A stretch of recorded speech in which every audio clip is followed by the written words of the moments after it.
Hello students, ಈಗ ನಮ್ಮ ಶಿಕ್ಷಣ ಇಲಾಖೆ ಕಡೆಯಿಂದ 8, 9 ಮತ್ತು 10ನೇ ತರಗತಿ ವಿದ್ಯಾರ್ಥಿಗಳಿಗಾದರೆ ಒಂದು ಇಂಪಾರ್ಟೆಂಟ್ ಇನ್ಫಾರ್ಮೇಷನನ್ನು ಜಾರಿಗೆ ಮಾಡಲಾಗಿದೆ.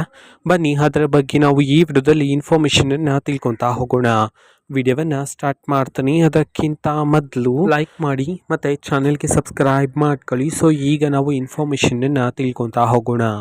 ಸೊ ಹೌದು, ಈಗ ನಮ್ಮ ಸರ್ಕಾರದ ಕಡೆಯಿಂದನೇ 8, 9 ಮತ್ತು 10ನೇ ತರಗತಿ ವಿದ್ಯಾರ್ಥಿಗಳಿಗಾದರೆ ಮಾಹಿತಿಯನ್ನು ತಿಳಿಸಿದ್ರು.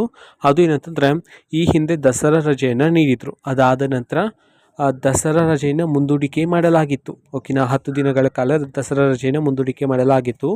ಸೊ ಈಗ ರಜಾ ದಿನಗಳು ಹೆಚ್ಚಾಗಿರ್ತಕ್ಕಂಥ ಕಾರಣದಿಂದ 64 ಅವಧಿಯ ಕ್ಲಾಸ್ಗಳು ಬಾಕಿ ಇದೆ ಅಂತ ಹೇಳಿ ಸರ್ಕಾರಕ್ಕೆ ಮಾಹಿತಿಯನ್ನು ತಿಳಿಸಲಾಗಿದೆ ಶಾಲೆಗಳಿಂದ. ಸೊ ಈ ಕಾರಣದಿಂದ ಈಗ ಸರ್ಕಾರದ ಕಡೆಯಿಂದ ಒಂದು ಮಹತ್ವದ ಮಾಹಿತಿಯನ್ನು ತಿಳಿಸಿರ್ತಕ್ಕಂಥದ್ದು. ಮುಂದಿನ ವರ್ಷ 2025 ಜನವರಿ 24ರವರೆಗೂ ಸಹ ವಿದ್ಯಾರ್ಥಿಗಳಿಗೆ ಹೆಚ್ಚು ಅವಧಿಯ ಕ್ಲಾಸ್ಗಳನ್ನು ತಗೊಳ್ಬೇಕಾಗಿರುತ್ತೆ, ಹೆಚ್ಚು ಟೈಮನ್ನು ನೀಡಿ ಕ್ಲಾಸ್ಗಳನ್ನು ತಗೊಳ್ಬೇಕಾಗಿರುತ್ತೆ ಅಂತ ಹೇಳಿ ಈಗ ಸರ್ಕಾರದ ಕಡೆಯಿಂದ ಮಾಹಿತಿಗಳಾದರೆ ಬಂದಿರತಕ್ಕಂಥದ್ದು. ಸೊ ಇನ್ನು ಮುಂದೆ 8, 9 ಮತ್ತು 10ನೇ ತರಗತಿ ವಿದ್ಯಾರ್ಥಿಗಳಿಗೆ ನಿಮಗೆ ಹೆಚ್ಚು ಅವಧಿಯ ಪಠ್ಯಕ್ರಮಗಳಾದರೆ ಇರಲಿದೆ.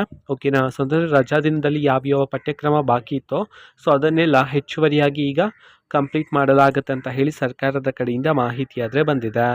ಓಕೆನಾ, ಸೊ ಇದು ಇವತ್ತಿನ ಒಂದು ವಿಡಿಯೋ. ಸೊ ಇದೇ ರೀತಿ ಟೆಲಿಗ್ರಾಮ್, ಇನ್ಸ್ಟಾಗ್ರಾಮ್ ಮತ್ತು ಫೇಸ್ಬುಕ್ಕಲ್ಲೂ ಸಹ ಈಗ ವಿಡಿಯೋಸ್ಗಳನ್ನು ಅಪ್ಲೋಡ್ ಮಾಡ್ತಿದ್ದೀವಿ. ಲಿಂಕ್ಸ್ಗಳನ್ನು ಡಿಸ್ಕ್ರಿಪ್ಷನ್ ಬಾಕ್ಸಲ್ಲಿ ಕೊಟ್ಟಿರ್ತೀನಿ, ಕ್ಲಿಕ್ ಮಾಡಿಬಿಟ್ಟು ಫಾಲೋ ಮಾಡಿ. ಆ್ಯಂಡ್ 8, 9, 10ನೇ ತರಗತಿ ವಿದ್ಯಾರ್ಥಿಗಳಿಗೆ ಸಂಬಂಧಪಟ್ಟಂಥ ಇನ್ನೂ ಹಲವಾರು ಮಾಹಿತಿ ಬಂದ ನಂತರ ಆದಷ್ಟು ಬೇಗ ನಾನು ನಿಮಗೆ ತಿಳಿಸ್ತೀನಿ. ಅದಕ್ಕೋಸ್ಕರ ಚಾನೆಲ್ಗೆ ಸಬ್ಸ್ಕ್ರೈಬ್ ಮಾಡ್ಕೊಳ್ಳಿ.